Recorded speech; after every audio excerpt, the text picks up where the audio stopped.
Hi everybody, this is Grandma Maria, and it is time to make tortillas with Grandma Maria. I'm going to leave this on the screen just for a second so everyone can write it down who didn't get the recipe. And then I'm going to flip it so that you can see me. So, let's talk about Grandma Maria and her tortillas.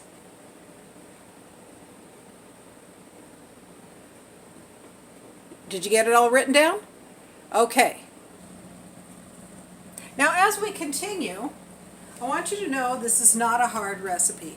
I have already boiled the water so it's warm. It's going to be warm, and I got my Kamal on, so we know what we're going to be cooking on. So first we're going to do this. We're going to put 3 cups of flour in our bowl. And I know everybody likes Grandma's tortillas, and I'm pretty sure just about everybody has made them, but there's 1 cup, and let's get that next one in there. Come on, come on. 2 cups, and then I hope everybody's having a good day. It's a little warm today. It's well over 100. I think they said it was going to be 107 today. Okay, there's 3. Now, I know I'm going to need more to roll out and to knead them, so I'm going to stick a little bit there. Now, to that we add 1 to 1.5 teaspoons of baking powder. That's what makes them rise up and look cute. Baking powder. Then we put 1 to 1.5 of salt, depending on how much salt you like. I like a little more, so I just like overfill it. Okay. Then I get my 1 cup measurer, and I put in 1/3 of oil. Okay. But before I add that, I'm going to mix this up so it gets a little, all the dry ingredients get a little mixed up. Okay. Then I'm going to add my oil. Set that down because I'm going to use that cup again. And all I'm doing is make this look like it's mixed up. It'll look kind of like a mess because it's like slightly wet flour, but that's okay. That's what you want it to look like. You want it to get in there and almost have the look of a bunch of peas that have been covered with oil. And I try to mix that up so that the oil gets distributed into the flour pretty good, okay? And yes, I do sometimes it gets on the counter and it's annoying. Okay, now, and then I'm going to get my hot water. Now mine might be a little too hot for me to handle. I hope it's not. So, looks pretty hot. Okay, I want about a cup, as the recipe indicated. And I'm going to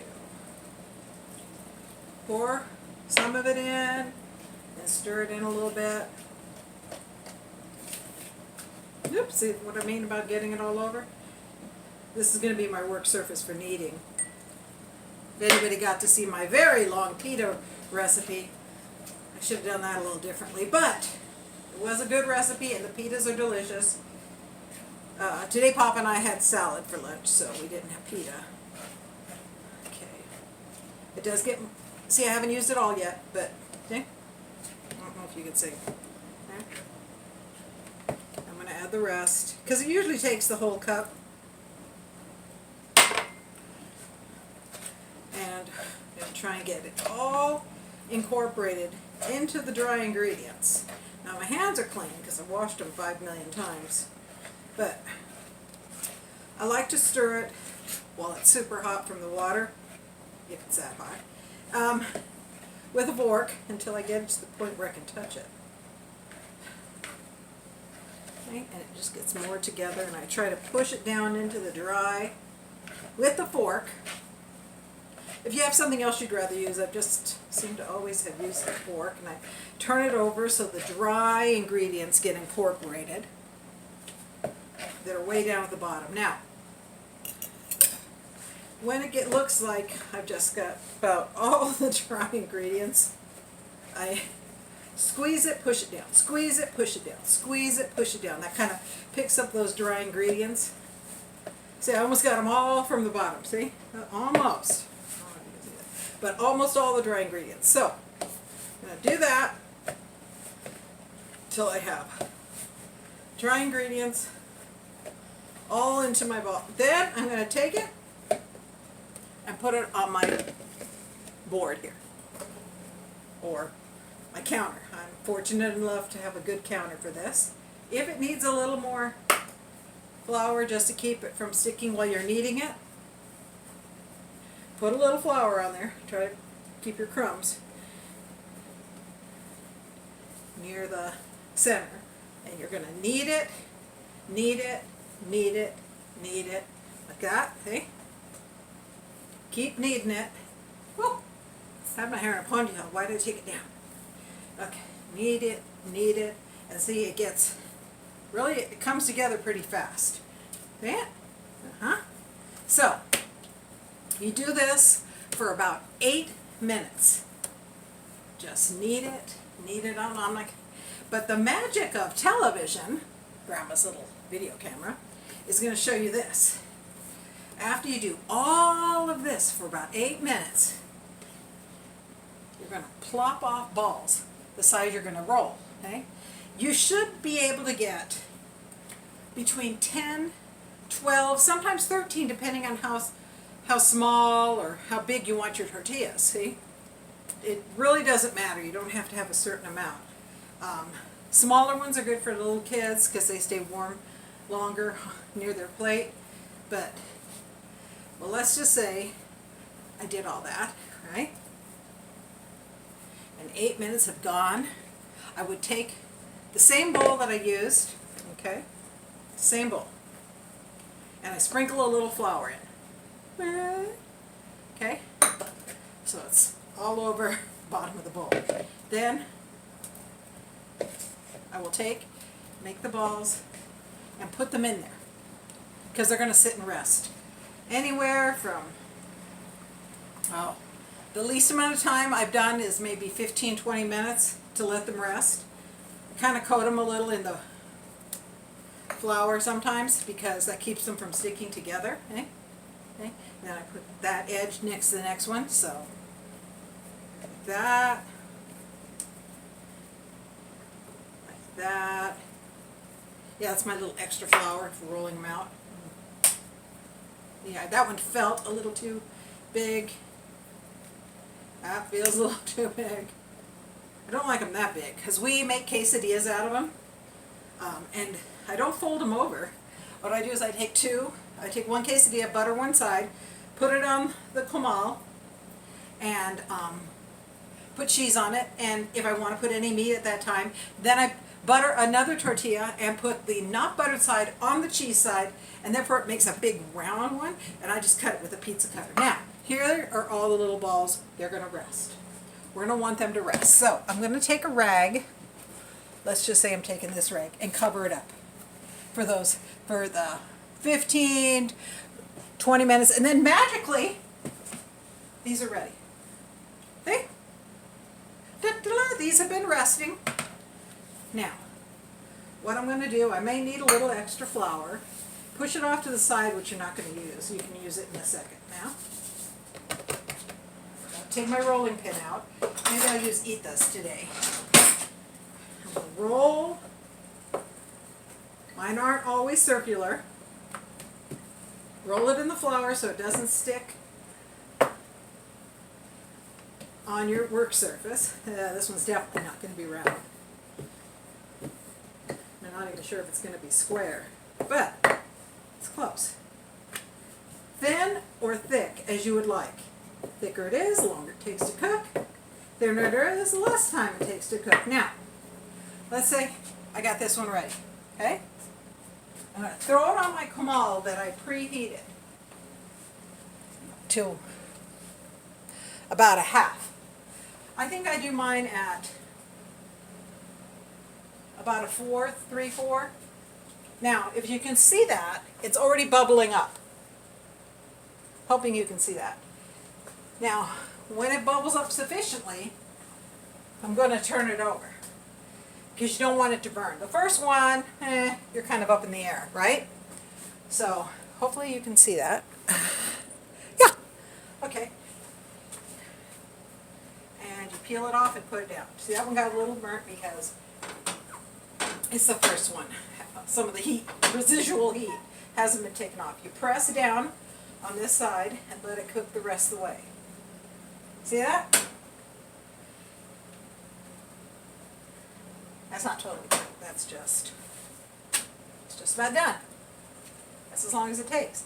You peel that one off, and I'm putting it in my bowl that I have set up. Back to my work surface. This is the tortilla bowl I have going. Okay? You don't have to put them in a bowl. You can put them flat. I put another tea towel, or this is actually a napkin. Close it up. Grab the next one. Roll it a little in my hand. Put a little flour on one side. And roll the tortilla. Roll the tortilla. I'll do a couple more, and that'll be it, and the rest will be up to you guys. That's ready to eat, the ones that's in the bowl. Okay? This is a little rounder. Hazy hair grandma. Okay. Okay? That one will also get thrown on. Ooh. Now, while you're watching that one, I'm going to grab another one and start rolling that, because you don't have to be, a watch pot never boils. So I'm looking over to that one, and I can see it's already starting to form bubbles, raised bubbles. When I see the raised bubbles have formed, and you'll get a feeling for it, you can turn it over like that. And now the other side is cooking.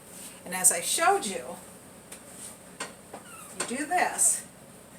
Maybe you can hear it crying. But you're trying to move that bubble around. Okay? See? And now that tortilla is done. You can feel if the edges aren't cooking all the way, because they might be thicker. You can feel it when you do that. You won't burn yourself. Done. See? Okay, one more. And that's it, and then you guys will have it all down. Oh, did you almost see Papa? He's there. Okay, so I'm going to put that there. This one isn't quite round, but it'll work. And remember, the thick edges sometimes take a moment to cook, so you don't worry about it. You can kind of push it around with your fingers, too, to make it rounder while it's on the comal. See? There it goes. Get all ready, almost. Let me try to move the camera closer so you can see that bubbles will start to form on the surface. You can see them coming up. There's one, there's one. There's little tiny bubbles forming. And that's what you're looking for. See the bubbles? Okay, when it gets kind of equal in bubbles, you can tell there aren't any over here because it's thicker there. So then you just flip it. Okay? Let it sit a minute. Grab your tea towel, the other one that you're using just for doing this. A planchalo, a planchalo. This is what you guys need to do. Okay? And it'll make those little bubbles and it'll make them move around. And that also cooks the edges if you do push it down on the edge. Okay, I think that's going to be it. I think you guys got the idea. This one's done.